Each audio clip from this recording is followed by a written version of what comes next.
여호와의 사자가 아비에셀 사람 요아스에게 속한 오브라에 이르러 상수리 나무 아래에 앉으니라.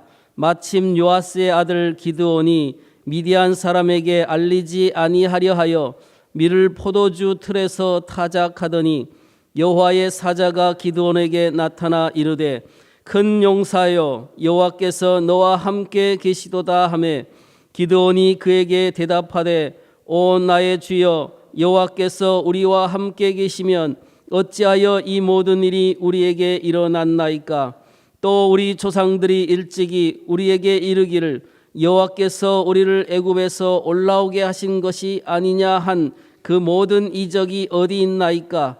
이제 여호와께서 우리를 버리사 미디안의 손에 우리를 넘겨주셨나이다 하니 여호와께서 그를 향하여 이르시되 너는 가서 이 너의 힘으로 이스라엘을 미디안의 손에서 구원하라. 내가 너를 보낸 것이 아니냐 하시니라. 그러나 기드온이 그에게 대답하되 오 주여 내가 무엇으로 이스라엘을 구원하리이까. 보소서 나의 집은 므낫세 중에 극히 약하고 나는 내 아버지 집에서 가장 작은 자니이다 하니 여호와께서 그에게 이르시되 내가 반드시 너와 함께 하리니 내가 미디안 사람 치기를 한 사람을 치듯 하리라 하시니라. 기드온이 그에게 대답하되 만일 내가 주께 은혜를 얻었사오면 나와 말씀하신 이가 주 되시는 표징을 내게 보이소서. 내가 예물을 가지고 다시 주께로 와서 그것을 주 앞에 드리기까지 이곳을 떠나지 마시기를 원하나이다 하니 그가 이르되 내가 너의 돌아오기까지 머무리리라 하니라. 아멘. 오늘은 변화시키시는 하나님에 대해서 묵상하려고 합니다. 오래된 이야기인데 어느 날 어떤 한 시골 농부가 아들을 데리고 호텔에 갈 일이 있어 갔습니다. 그런데 평생 엘리베이터라고 하는 것을 본 적이 없기 때문에 그 엘리베이터 맞은편에 이렇게 앉아서 쳐다보고 있는데 그때 마침 큰 상자의 문이 쫙 열리면서 어떤 할머니 한 분이 그 안에 들어갔습니다. 그리고 좀 있다가 보니까 아주 예쁜 젊은 여자분이 하나 다시 그 문에서 나오는 겁니다. 이걸 보고 그 아들에게 소리를 쳤습니다. 이야 빨리 가서 엄마를 모셔라. 무슨 뜻인지 모르시는가 봐요. 사실 여러분의 삶이 얼마나 만족스러우십니까? 여러분이 지금 내 가정과 내 상품 또 내 삶이 어느 만큼 만족하고 있느냐 그 말이죠. 마음속에는 다 지금보다 달랐으면 좋겠다 하는 그런 마음이 있지 않을까 생각을 합니다. 더 좋은 사람, 더 착한 사람, 더 좋은 아내, 더 좋은 남편, 또 더 좋은 부모 되기를 바라지 않겠습니까? 사실 이것이 우리의 마음속에 어떻게 보면 바람이 아닐 수 없는데 이것이 진정 여러분의 바람이라면 오늘 본문이 바로 그러한 여러분의 바람에 응답하는 대답하는 말씀이 될 것 같습니다. 오늘 본문에 너무나도 유명한 사사가 등장합니다. 누구죠? 기드온이 등장합니다. 아마도 불과 300명의 군사를 가지고 수만 명을 물리쳤다고 하는 용사 이 기드온을 누가 모르겠습니까? 주일학교 때부터 또 믿지 않는 사람들조차도 이 기드온의 이야기는 아마 많이 들었을 것입니다. 근데 오늘 본문에 보면 우리가 알고 있지 않은 잘 모르는 이야기가 하나 등장합니다. 그것이 뭐냐면 그는 대단히 용기가 많은 사람으로 우리가 알고 있습니다만은 원래부터 믿음이 탁월하고 원래 매사에 적극적이고 원래부터 그렇게 준비된 사람이었는가? 오늘 대답은 아니라는 것입니다. 자, 미디안이 이스라엘을 점령한 지 8년 동안 그저 고통을 당하고 있었습니다. 그때 이 기드온이 등장을 하게 되는데 그의 첫 모습은 이렇게 등장합니다. 11절에 보니까 여호와의 사자가 아비에셀 사람 요아스에게 속한 오브라에 이르러 상수리 나무 아래 앉으니라. 마침 요아스의 아들 기드온이 미디안 사람에게 알리지 아니하려 하여 밀을 포도주 틀에서 타작하니라. 이게 뭔 얘기냐면 드보라 이후에 40년 동안의 평안을 누리다가 사람들이 죄를 범하고 하나님께서 그들을 미디안의 손에 붙였습니다. 자, 그런데 미디안이 학대를 했는데 어떻게 했냐면 농사를 잘 짓도록 그냥 평소에는 가만히 둡니다. 그런데 농사를 이제 거두어 드릴 추수 때가 되면 그때 와가지고 먹을 걸 다 들고 가버리는 겁니다. 이렇게 8년 동안을 했다 그 말이죠. 그러니까 집안에 먹을 게 남아있지를 않는 겁니다. 자, 그런데 어쨌든 이 기드온도 먹을 게 없어가지고 타작을 해야 되는데 몰래 감춰놨던 그것을 타작을 해야 되는데 타작을 하면 어떻게 됩니까? 사람들이 다 알게 되지 않습니까? 그러면 또 빼앗겨 갈 겁니다. 소문에 나서.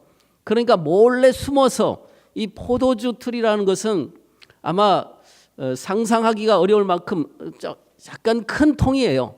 큰 통에 들어가서 아무도 모르게 살살 찢고 있었던 것입니다.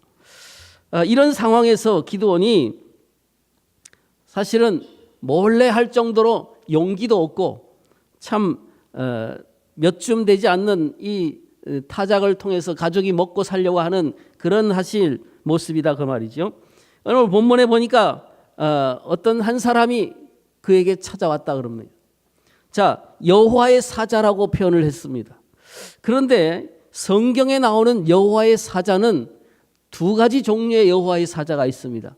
하나는 뭐냐면 정관사, 더라고 하는 정관사, 영어로는 정관사, 또 히브리 헬라어 말로 하여간 정관사가 앞에 붙어 있으면 그 여호와의 사자는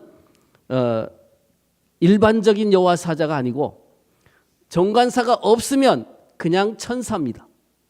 이렇게 표현하면 됩니다. 그래서 창세기 18장 또 출애굽기 3장 여기 보면 여호와의 사자가 등장합니다. 근데 여호와의 사자가 어느 순간에 보면 하나님이라고 표현되어 있습니다. 바로 이런 모습이 뭐냐면 성육신 하기 전에 예수님의 모습이다. 학자들은 그렇게 얘기를 합니다. 예수님은 이 땅에 오시기 전에 이미 인간의 몸으로 이 땅에 찾아오신 적이 여러 번 있다는 것을 우리 성경을 통해서 볼 수가 있습니다. 자, 그런데 예수님에게 기드온에게 나타난 이 여호와의 사자는 아마도 예수님일 것이다 이렇게 생각을 합니다. 아무튼 이렇게 연약한 기드온에게 나타난 하나님은 찾아오셔서 놀랍게도 기드온을 변화시켰다는 사실입니다. 이것이 오늘 본문에서 우리에게 가르치고자 하는 핵심입니다. 하나님은 우리를 찾아오시는 분입니다. 보통 대개의 종교는 인간이 신을 찾아가는 겁니다. 그러나 기독교는 신이 인간을 찾아온 종교입니다. 그리고 찾아오신 하나님은 우리를 변화시키시는 그런 하나님이십니다. 놀랍게도 이 기드온의 연약함을 가지고 있는 이 참 용기가 없는 그런 사람에도 불구하고 그는 하나님이 찾아오셨다는 사실입니다. 그래서 사실은 겁이 많은 사람이었다고, 약한 자였다고 그렇게 스스로 말하고 있습니다. 자, 15절 보면 그러나 기드온이 그에게 대답하되 오 주여 내가 무엇으로 이스라엘을 구원하리까? 보소서 나의 집은 므낫세 중에 극히 약하고 나는 내 아버지 집에서 가장 작은 자니이다 그랬습니다. 이 말은 하나님 나는 가진 게 아무것도 없습니다. 능력도 없고 돈도 없고 백도 없고 아무것도 없는데 내가 무엇을 가지고 이스라엘을 구원하겠습니까? 보소서 나의 집은 므낫세 중에서 극히 약합니다. 나는 우리 집에서 제일 작은 자입니다 그랬어요. 근데 사실 기드온이 그렇게 키가 작았는가, 덩치가 작았는가? 그렇지 않다고 학자들은 얘기합니다. 왜냐하면 기드온이라고 하는 이름 그 자체가 크다, 또 힘이 있다 그런 뜻입니다. 그러니까 육체적으로도 굉장히 크고 덩치가 있었던 사람인 것 같습니다. 그런데 그가 나는 작은 자입니다 이렇게 얘기한 것은 그 집의 막내였을 것이다 그렇게 학자들은 얘기를 합니다. 아무튼 이 지금 연약하고 내 마음도 별로 마음속 깊은 곳에 자리한 패배의식에 있는 이런 기드온에게 하나님께서 찾아가셨다는 거죠. 숨어서 지내는 그런 가운데 있는 사람에게 찾아오셨다는 거죠. 아마도 오늘 우리 가운데도 우리의 마음이 늘 두려움 가운데 있을 수 있고 늘 패배 속에 실패감 속에 있을 때 주님은 찾아오시는 것입니다.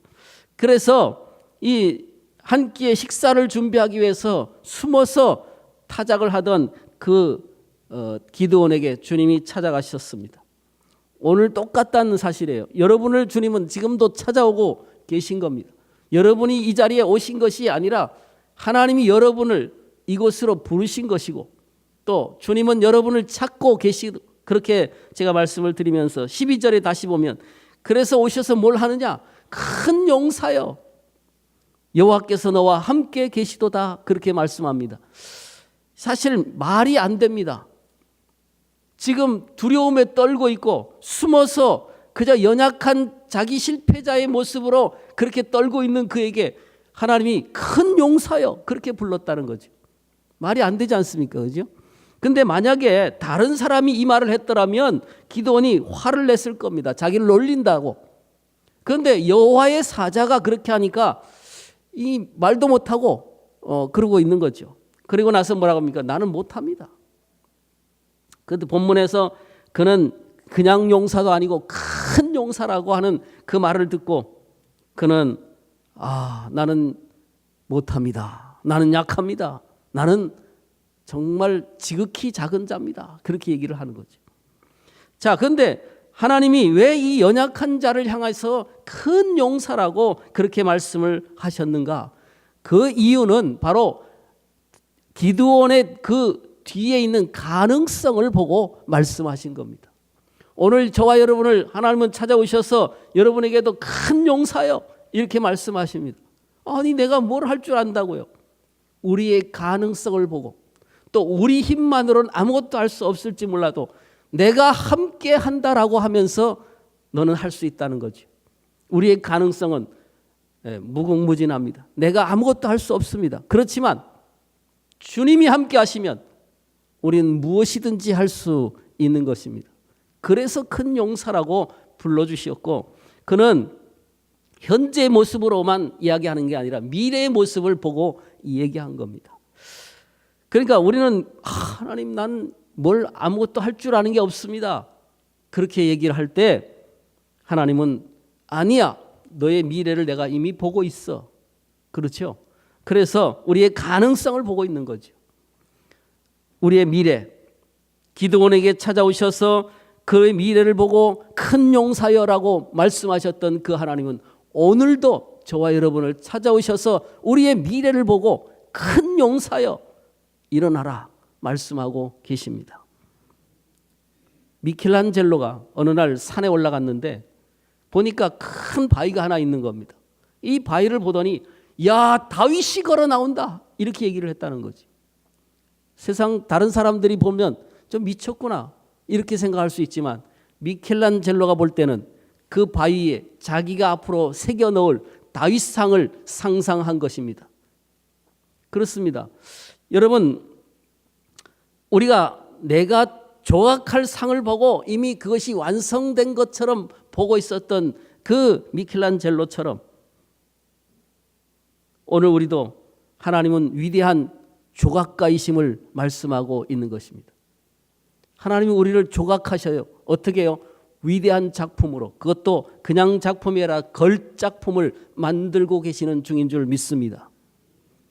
오늘 이 시간을 주님이 뭐하러 이걸 했겠습니까? 여러분을 빚고 있는 중입니다. 조각하고 계시는 중인.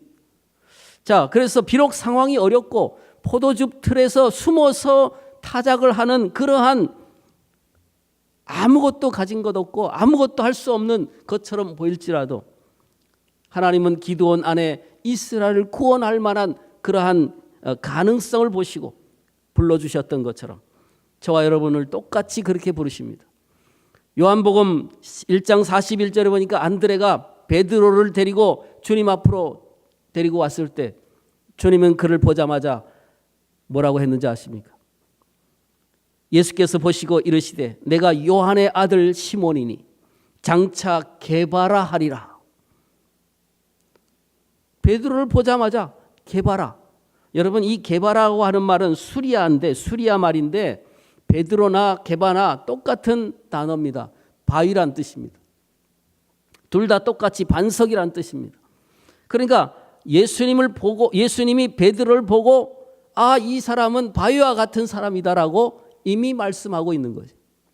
자, 그러면서 사실은 초라한 어부요, 성질도 참 급하고 그런 사람이지만 그는 공부도 제대로 못했고 아무것도 알지 못하는 사람이었을지라도 하나님께서 심지어 베드로 전후서를 쓸 때도 자기가 글을 쓸 수 없어가지고 자기가 불러준 것을 남이 대피를 했다는 사실입니다.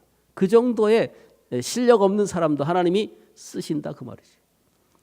자, 그리고 그는 정말 의지가 약한 사람이었습니다.